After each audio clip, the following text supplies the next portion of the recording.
할렐루야. 오늘도 우리 하나님께 최고 영광을 돌려드립니다. 우리 출애굽의 언약 속에서 우리 제국이 전교인 감남산 치유학교의 응답 속에 있습니다. 늘 감사하고 중요한 주일이지만 오늘은 특별히 하나님이 위로부터 주시는 갑절의 은혜와 힘을 회복하시기를 바랍니다. 탈무드에서는 사람을 평가하는 기준으로 세 가지를 제시한다고 합니다. 키소, 코소, 카소라고 하는데요. 이 키소는요, 돈을 넣는 주머니예요. 그래서 이 사람이 돈을 어디에 투자하고 어떻게 사용하는지를 보면서 그 사람의 이제 인생을 보는 거죠. 그리고 두 번째 코소는 술잔이라는 뜻을 가지고 있습니다. 이 사람이 무엇을 즐거워하고 어디에서 인생의 즐거움을 찾는지를 보면 그가 어떤 사람인지를 알 수 있다고 합니다. 그리고 마지막으로 카소는요, 분노라는 뜻이에요. 이 사람이 어떤 부분에 화를 내고 어떤 부분에 감정이 동요하는지를 보면 이제 그 사람의 인생의 중요한 가치와 삶을 알 수 있다고 합니다. 의미 있는 것 같아요. 우리가 실제로 돈을 내가 어디에 쓰고 있냐는 사실 우리 인생에 되게 중요한 내 중심과 가치가 어디 있냐를 볼 수 있고요. 또 나의 즐거움이 어디로부터 오냐에 따라서 사실은 우리는 그 즐거움을 따라서 많은 부분들을 우선순위를 두고 이렇게 살아가죠. 그리고 내가 화나는 부분들을 보면 대부분 내 인생에 중요한 것을 건드렸을 때 화가 나지, 내가 뭐 아무렇지도 않게 생각하는 것이 건드려진다고 화가 나지는 않습니다. 그렇다면은 유대인들은 이러한 부분들을 보면서 인생의 그 사람의 중요한 가치를 보고 확인한다면 과연 하나님께서는 어떻게 하나님의 사람들을 보시고 그 하나님의 사람들을 쓰시겠습니까? 오늘 본문을 보면요, 이 사람들이 지금 어디에 관심이 있고 무엇을 중심으로 인생의 중요한 선택을 하는지를 알 수가 있어요. 당시의 지도자들이었던 대제사장들과 백성들의 장로들은요, 늘 눈의 가시가 누구냐? 예수예요. 그래서 이 예수를 흉계를 통하여 잡아 죽이기로 의논하는 자리예요. 언제 죽이면 좋겠냐? 언제 이 예수를 처단하면 좋겠냐? 근데 그들의 기준이 뭐냐면요, 그들은 자리고 그들의 위치고 인기거든요. 유대인들의 최고의 명절은 유월절입니다. 그 예루살렘 작은 성에요, 200만 명의 디아스포라 유대인들이 모여서 유월절을 지키거든요. 그런데 이제 곧 유월절을 앞두고 있어요. 그들의 생각에 그래도 인기가 있는 예수를 이때 죽이면은 혹시나 밀란이 일어나지 않겠냐. 그러니 명절에는 하지 말자. 이렇게 결정을 하게 돼요. 지도자들이 어떤 중심으로 선택을 하고 결정하는지를 잘 알 수 있죠. 그렇다면 과연 예수님의 제자들은 어떻겠습니까? 예수님이 오늘 본문에서 이제 네 번째 내가 십자가에 죽고 부활할 것을 말씀하세요. 이제 이틀 후면은 유월절인데 이제 내가 십자가에 못 박히기 위해서 팔릴 것이다. 그런데 그 놀라운 것이 뭐냐면 이 말에 제자들이요, 대답하는 자가 없나 봐요. 그냥 이 예수님의 말로 그냥 끝나버려요. 여러분 언제 대답 안 하세요? 관심 없을 때, 듣지 못할 때 대답 안 하고, 또 별로 그것을 일어나지 않았으면 좋겠을 때, 우리 아이들이 엄마가 빨리 컴퓨터 끄고 공부해라 이러면 대답 안 해요. 왜? 안 끄고 공부하기 싫거든요. 자기가 원치 않은 걸 말할 때 우린 대답하지 않아요. 예수님의 십자가 사건은요, 십자가는 그 당시의 사형의 틀입니다. 거기에 우리의 지도자가 죽는다? 전혀 영적인 건 관심 없기 때문에요, 싫은 거예요. 그거에는 대답도 하지 않습니다. 그런데 이들이 관심 있게 바로 대답하고 가장 빨리 반응하는 것이 있었어요. 오늘 본문에 예수님이 유월절 음식을 드시면서 이렇게 얘기하세요. 너희 중에 한 사람이 나를 팔 거야. 근데 이 말에는요, 그들이 몹시 근심하면서요, 각각 빠르게 예수님께 여쭙니다. 하나님, 예수님, 나는 아니죠. 나는 아니죠. 그 예수 파는 자가 나는 아니죠. 왜 이 불명예스러운 자리에 나는 서면 안 되거든요. 어쩌면 이 모습이 저와 여러분의 모습일 수도 있어요. 내 자리, 내 위치 때문에 사실은 중요한 결정과 선택을 그 중심으로 하고, 예수님이 가장 중요하게 말씀하시는 부분에 반응하지 않고 나와 관계되어 있는 부분에 가장 빠르게 반응하는 그 모습이 저와 여러분의 모습일 수도 있습니다. 근데 이것이 왜 중요한 문제냐면요, 사람이 만일 온 천하를 얻고도 제 목숨을 잃으면 무엇이 유익하리요? 사람이 무엇을 주고 제 목숨과 바꾸겠느냐? 마태복음 16장 26절의 이 말씀처럼요, 예수님이 가장 중요하게 하시는 말씀, 그 십자가 사건은 우리의 생명과 관련 있는 사건이에요. 저와 여러분이 자기 위치, 자기 자리 중요하죠. 그런데 목숨을 잃어버리고 생명을 잃어버리고 그것이 온들 뭐가 중요하겠어요? 우리 후대들이 성공해야죠. 그런데 만약에 그 성공하기 위해서 우리 아이들의 생각과 마음에 병이 든다면은 과연 그 성공이 얼마나 큰 이익이 있겠어요? 육신적인 것, 세상적인 것만 관심 있는 제자들처럼, 유대의 지도자들처럼 오늘 저와 여러분도 땅끝을 두시고 가장 중요한 저와 여러분을 위해서 준비하신 전도와 선교에 최고의 축복을 주시고 하나님은 말씀하시는데 우리도 관심 없고 반응 없고 대답도 없으면 큰일이겠지요. 그래서 오늘 깨어 있으라고 하시는 거예요.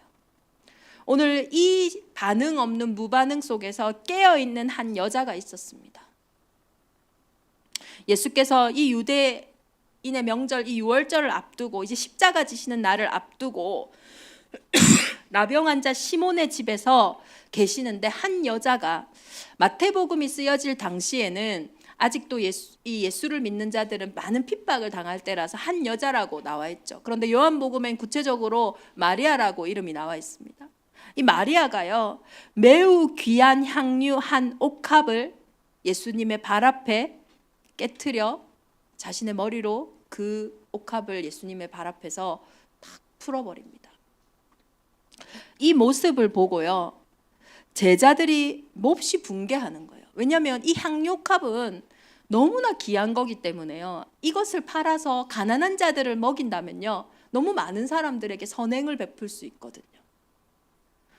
이 귀한 것을 어떻게 이렇게 허비하냐, 가난한 자들에게 우리가 나누어주면 얼마나 많이 나누어 줄 수 있겠냐. 그때 예수님께서 이렇게 말씀하세요. 이 여자가 내 몸에 이 향유를 부은 것은 내 장래를 위하여 함이니라. 가난한 자들은 항상 너희와 함께 있지만 나는 항상 너희와 함께 있지 않는다. 기도는요, 의미를 찾는 거예요. 우리가 집중한다라는 것은 집중적으로 이 시간표를 향한 하나님의 의미를 찾는 거예요. 이 여인은요, 이 시간표의 가장 큰 의미를 알고 있었어요. 이제 예수님께서 곧 십자가에 못 박히시고 다시 살아나야 되는 그 큰 구원의 역사를 알고 있기에 그 시간표에 자신의 가장 귀한 향유 옥합을 깨트린 겁니다. 제국이 감남산 전교인 집중이라는 이 시간표가 어떤 사람에게든 지금 더 중요한 명절이라는 시간표가 있는데, 혹은 지금 내일에 바빠 전혀 관심 없고 반응 없을 수 있지만, 이 가운데 이 향유옥합을 깨트린 여인과 같이 준비된 응답이 있다라는 거예요. 이 예수님의 십자가 사건은 단회적인 사건이에요. 유일한 사건이잖아요. 처음이자 마지막인 이 시간표에 영원한 작품을 남긴 사람이 이 마리아였어요. 언제나 쉽게 할 수 있는 게 아닙니다. 영원한 헌신을 한 거예요.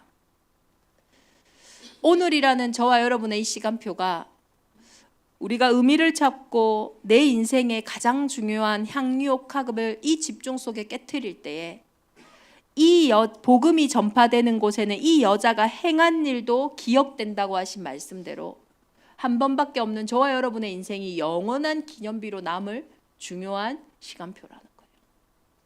어떤 사람에게는 이 향유옥합이 경제일 수도 있고요. 어떤 사람에게는 자녀와 내 가정일 수도 있고요. 어떤 사람에게는 나의 시간일 수도 있고 나의 자존심일 수도 있어요. 매우 귀하고 가치 있는 그 향유옥합을 하나님께 깨트릴 때에 어쩌면 그 가치보다 더 큰 가치와 응답이 저와 여러분의 삶을 통해서 그리고 우리 교회를 통하여서 세계복음화가 되어지는 이 여정 속에 복음이 전파되는 곳마다 기억될 최고의 기념비가 되어질 줄 믿습니다. 그런데 아무나요 이 향유옥합을 깨트리는 헌신을 할 수 있지 않아요. 아무나 내 자존심을 내리고 내 경제를 내리고 내 시간을 내리고 내가 소중하다고 생각하는 걸 내려놓을 수가 없어요. 유월절 그리스도를 만난 자만이 가능한 거예요. 이 여인이 내 장래를 위하여 아무도 못 알아들었던 왜 예수가 죽으시고 십자가에서 다시 살아나셔야 되는지 그 당위성을 안 그 여인만 인생의 가장 중요한 가치를 거기에 올인하고 투자할 수 있었다라는 거예요. 데카르트는 가장 중요한 명제로 고기토 에르고 수밀, 우리 잘 아시잖아요. 나는 생각한다, 고로 존재한다. 인간을요 생각하는 존재라고 말했어요. 근데 오늘날 우리 아이들 보면 저 생각 별로 없어요 이래요. 모르겠어요. 그러면 우리 아이들이 존재하지 않는 겁니까? 그건 아니거든요. 성경은 인간을요 생각, 마음 이전에 인간이 영적인 존재임을 분명히 말하고 있어요. 이것은 생명입니다. 저와 여러분은요 육신적인 존재가 아니에요. 생각과 하는 존재, 마음의 존재, 그것을 넘어선 눈에 보이지 않지만 실제하시는 영이신 하나님을 닮은 하나님의 형상이요 영적인 존재라는 거예요. 그래서 우리의 인생의 가장 절대적인 문제는요 있는 사람도 있고 없는 사람도 있다. 그건 절대적인 문제가 아니에요. 해도 되고 안 해도 된다. 그건 절대적인 문제가 아니에요. 절대는 생명인데요 모든 사람은 다 죽습니다. 그게 인생의 절대적인 문제예요. 이 절대적인 문제가 왜 왔냐라는 거예요. 육신의 문제도 아니고 생각의 문제도 아니고 영적인 문제로 온 인생의 죽음의 문제입니다. 죄는요 이 영적인 문제를 모르는 거예요. 저와 여러분이 이 영적인 문제를 모른다면요 그 자체가 죄의 상태라니까요. 근데 더 슬픈 일은 이 죄의 상태에는 사단이 역사를 하는데 어떻게 역사합니까? 광명의 천사로요. 자기를 가장하는데요 먹음직하고 보암직하고 탐스러운 것으로 인생을 도둑질하고 속이고 멸망시키는 거예요. 어떤 사람이 자기가 불행하고 싶겠어요? 어떤 사람이 자기가 힘들었으면 좋겠다고 생각하겠어요? 어떤 사람이 내 가정을 어렵게 하고 우리 산업을 어렵게 하고 교회를 어렵게 하고 싶은 사람? 아무도 없어요. 그래서 우리의 선택과 우리의 결정은 언제나 나를 위하고 우리 가정을 위하고 우리 산업을 위하고 정말로 좋은 인생이 되고 싶어서 결정하는데 그 결정들이 모여서 내 인생에 나타난 결과는요 내가 원치 않아요. 그 결과는요 나를 힘들게 만든다라는 거예요. 그게 스스로 무너질 수밖에 없는 영적인 사실도 모르고 영적인 세계도 모르는 죄의 상태로 인해서 우리의 인생에 온 결과라니까요. 이 문제는요 에베소서 2장 1절에 보면 죄와 허물로 죽었다. 죽은 문제예요. 영적인 문제는요 죽은 문제입니다. 영적인 문제로 온 내 육신의 문제라면, 영적인 문제로 드러난 내 삶의 문제라면, 영적인 문제로 드러난 내 생각과 마음의 문제라면요 죽은 문제이기 때문에 나의 노력으로도 나의 열심으로도 나의 선행으로도 강한 마음과 강한 도전으로도 해결되지 않는다는 거예요. 이 영적인 문제로 온 우리의 인생의 문제는요, 사람이 도와줄 수가 없어요. 그래서 그 문제에 오늘 낙심하고 그 문제에 좌절하는 것이 아니라 오늘 그 문제에 은혜의 복음이 들려지기를 예수 그리스도 이름으로 축원합니다. 그래서 하나님이 은혜로요, 하나님이 직접 사람의 몸을 입고 오신 거예요. 그런데 사람으로 태어나는 모든 사람이 이 절대 문제, 이 죄의 문제에 걸려 있기 때문에, 이 운명, 죽음의 운명을 바꿀 수 없기 때문에 하나님은 죄가 없는 사람으로 이 땅에 오셔야만 합니다. 그래서 약속하신 거예요. 여자의 후손으로 가겠다. 죄가 없어야 하기에 처녀가 잉태하여 아들을 낳을 것이다. 그래서 마태복음 1장 21절에 보면 그 이름을 예수라 하라. 이는 그가 자기 백성을 그들의 죄에서 구원할 자이심이라. 왜 예수가 그리스도가 되십니까? 왜 예수만 길이 되십니까?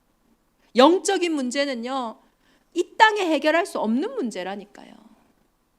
일단 여러분에게 그 은혜가 임해야 돼요.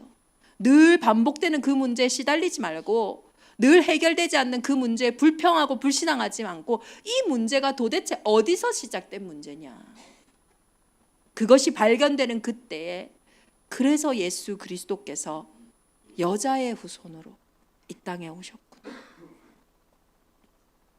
이 그리스도가 이 땅에 오셔서 예수님이 뭐 하셨어요? 구원하시기 위해 어떻게 하셨습니까? 애굽의 종된 문제는요, 다른 문제가 아니라 영적인 문제였어요. 운명과 같은 문제였죠. 누가 애굽에 종되고 싶어서 애굽의 종으로 태어났습니까? 태어나 보니까 종의 신분인 거예요. 저와 여러분이 실제로 내가 원치 않는데 내 인생에 종된 부분들, 묶인 부분들, 잡힌 부분들, 눌린 부분들이요, 해결이 안 되는 거예요. 누가 우울하고 싶어서 우울하게 삽니까? 누가 가난하고 싶어서 가난하게 살아요? 누가 아프고 싶어서 아픕니까?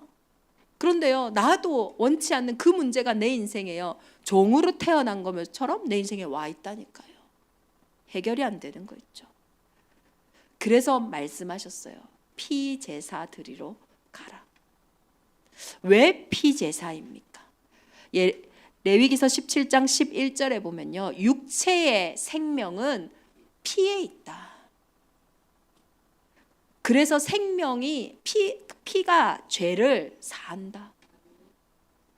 죄 없는 그리스도의 그 피가 우리의 생명을 구원하기 위해서 십자가에 죽으심으로 그 피로 저와 여러분의 인생의 죄의 문제, 운명의 문제, 묶이고 매인 모든 문제가 끝난 줄 믿습니다. 그래서요, 그 증거가 유월절이잖아요. 내가 그 피를 보고 패스 오버, 넘어가리라. 진짜 내 인생에 원치 않는 문제는요, 나와 상관없이 인생에 들어와 있었잖아요. 그러면 진짜 은혜는 뭐냐면요, 나와 상관없이 이 문제가 떠나가는 거예요. 그게 유월절입니다. 내가 그 피를 보고 내가 너를 넘어가리라.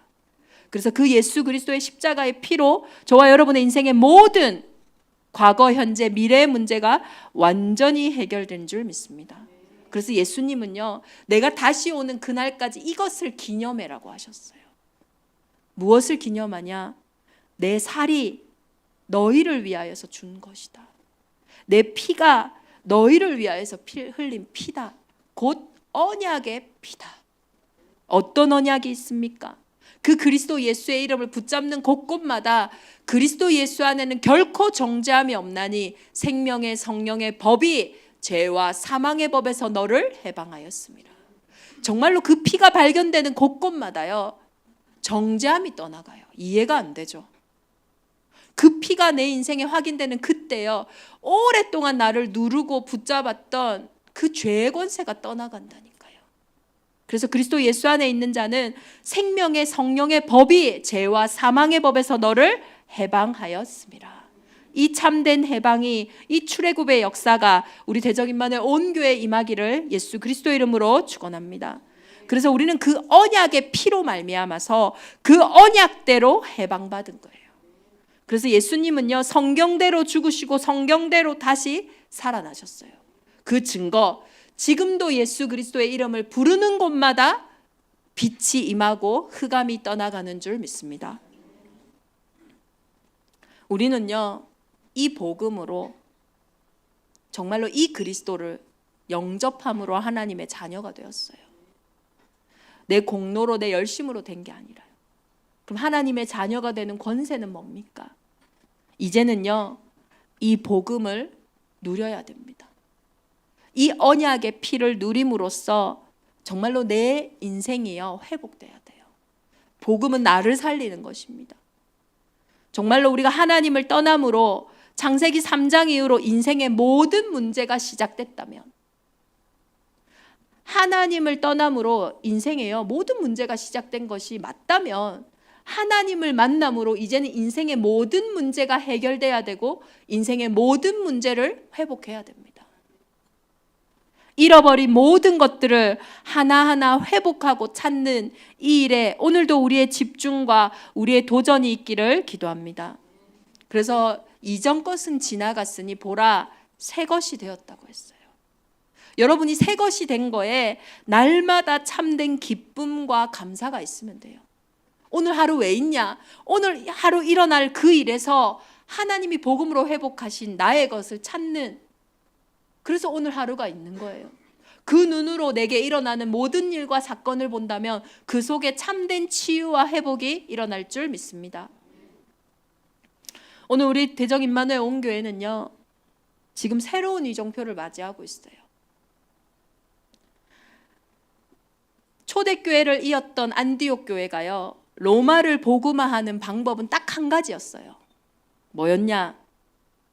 하나님이 시작하셨던 그 처음, 마가의 다락방에서 시작됐던 그 초대교회를 회복하는 거예요. 그래서 사도행전 19장 1절에서 7절을 보면요, 에베소에서 바울이 전도운동을 하는데 뭘 회복하냐? 너희가 믿을 때 성령을 받았느냐? 바람과 불 같은 성령의 역사가 임할 때요, 그곳에요, 각자가 다 방언을 말하면서 그곳에 하나님이 여시는 절대응답의 문들이 있었고 말씀이 성취됐고 제자들이 일어났거든요. 사도행전 19장 바울의 3차 전도 여행 때 다른 거, 특별한 거, 새로운 걸 한 건 아니에요. 근본을 회복했어요. 본질을 회복했어요. 그 초대교회의 성령의 역사를 회복했다니까요. 그 일이 있은 후에 바울이 말합니다. 내가 마게도냐와 아가야를 거쳐 예루살렘에 가기로 작정하여 이르되 내가 거기 갔다가 후에 로마도 보아야 하리라. 세계복음은 어떻게 할까요? 처음 마음을 회복하면 돼요. 가정이 어떻게 하면 행복할 수 있을까요? 처음 마음을 회복하면 돼요. 내 일을 어떻게 하면 성공할 수 있을까요? 그 일을 처음 했던 그 마음, 그 근본을 회복하는 거예요. 우리 대정임만의 온 교회가 첫 교회였던 마가의 다락방에 역사했던 그 성령의 역사를 다시 체험하고 거기서 주시는 힘과 은혜로 절대 불가능했던 로마를 복음하는 그 성취 속에 오늘도 서기를 기도합니다. 오늘 본문은 하나님이 저에게 7년 전에 주셨던 강단의 언약궤예요. 2017년도 8월 15일이 화요일입니다. 우리 임정희 장로님 생신이 8월 15일입니다. 첫 예비 캠프를 제주도에 와서 그때 생일 잔치를 같이 했었죠. 진짜 마당 돗자리 깔아놓고 생일 잔치하면서 이 작은 언약의 모임이 하나님이 어떻게 하실지 우리가 보자. 그래도 그때 알지 못했던 것 같아요. 그 첫 예비 캠프에 제주에 올 때 하나님이 주셨던 말씀이 이 복음이 전파되는 곳마다 이 여인이 한 것이 기록되어진다고. 제가 캠프를 다녀와서 기도했어요. 하나님, 이 제주 캠프가 사실은 한마음교회는 마산 살리면 되거든요. 더하면 중국 살리면 돼요. 왜 제주입니까? 이게 맞다면 저 혼자서 막 하면 되는 게 아니잖아요. 담임 목사님이었던 나 목사님이 그때 막 하면 되는 게 아니잖아요. 정말로 이것이 우리 한마음교회 만약에 언약이 맞다면 하나님, 내가 증거를 봐야겠어요. 그런 기도가 있었거든요. 예비 캠프 때. 왜? 확신이 있어야 되니까요. 여러분, 모든 일에는요, 언약을 회복해야 돼요. 그게 확신입니다. 근데 그 주간에요, 한 여인이 평생에 하나님이 필요하실 때 깨려고 했던 적금, 그게 5천만 원이에요. 그 5천만 원을 깨서요, 봉투에 제주 캠프를 위해 하나님 쓰임받기 원한다고 이렇게 해서 헌금을 했어요. 제가 그 봉투를 보고요, 아, 이게 하나님이 내게 주신 증거고 확신이구나. 그러고 본 캠프를 그 다음 주에 들어왔죠. 그 주에 주셨던 말씀이 오늘의 말씀이에요. 6월절 장소를 준비하신 예수. 첫 번째 예비 캠프 때는 성산의 성산을 갔는데 그 성산의 캠프하고 시간이 없어서 대정을 못 왔어요. 둘째 캠프 때 대정을 오는데요, 그때 주셨던 말씀, 이 말씀이 제가 지금도 생생하게 기억이 나요. 대정읍사무소에서 캠프에 흩어지기 전에 기도를 하면서 하나님, 이곳은 6월절 장소를 준비하신 예수님이라고 말씀하셨어요. 6월절 장소를 오늘 누가 준비하십니까? 이 땅의 영적인 문제는요, 사람이 해결할 수 있는 문제가 아니에요. 그래서 예수님이 직접 죽으시고 직접 부활하심으로 해결하신 거거든요. 내 인생의 진짜 문제는 예수님이 직접 준비하시고 직접 해결하셔야 돼요. 예수님이 지시하세요. 성 안에 가서 6월절을 내 집에서 지키겠다 하라. 그때는 마가복음 본문이었는데요, 보면 큰 다락을 보여주리라. 거기서 내가 6월절을 지키겠다고. 그 말씀대로 항아리를 지고 가는 여인을 만나 그 큰 다락에서 6월절 장소를 지키거든요. 6월절이 뭡니까? 이 땅의 저주, 재앙, 흑암을 이길 힘이 없어요. 6월절이 뭡니까? 진짜 나를 찾고 평생 행복할 수 있는 답이 이 땅에는 없어요. 잠시 행복은 있지만 평생 이 답으로 내가 행복하다, 그 답이 없다니까요. 진짜 우리의 인생에 닥쳐오는 저주와 재앙, 운명과 같은 문제를 바꿀 수 있는, 해결할 수 있는 길이 이 땅에 없어요. 그 길과 그 힘과 그 답이 되어주겠다. 그 예수 그리스도의 언약의 증거가 피제사였어요. 그 피제사 바를 때 모든 노예된 데서 해방받았잖아요. 그 6월절 장소를요, 예수님이 직접 준비하셨다니까요. 제가 그때요, 그걸 계속 고백했어요. 하나님, 이 대정에는요 6월절 장소를 하나님이 직접 준비하셨잖아요. 그때는요, 제가 교회 개척 꿈도 안 꿨어요. 저는 평생 부교육자로 우리 렘넌트들 사역하고 후대 사역하려고 했거든요. 그래서 목사 안수도 안 받고 있었어요. 그때는요, 우리 개척 멤버들 만나기도 전이에요. 그때 야긴이 집이 이 안에 있는지 몰랐어요. 영어 마을도 몰랐어요. 그때는 지금 이 우리 교회 성도님들을 이렇게 만나게 될 줄 꿈도 꾸지 않을 때였어요.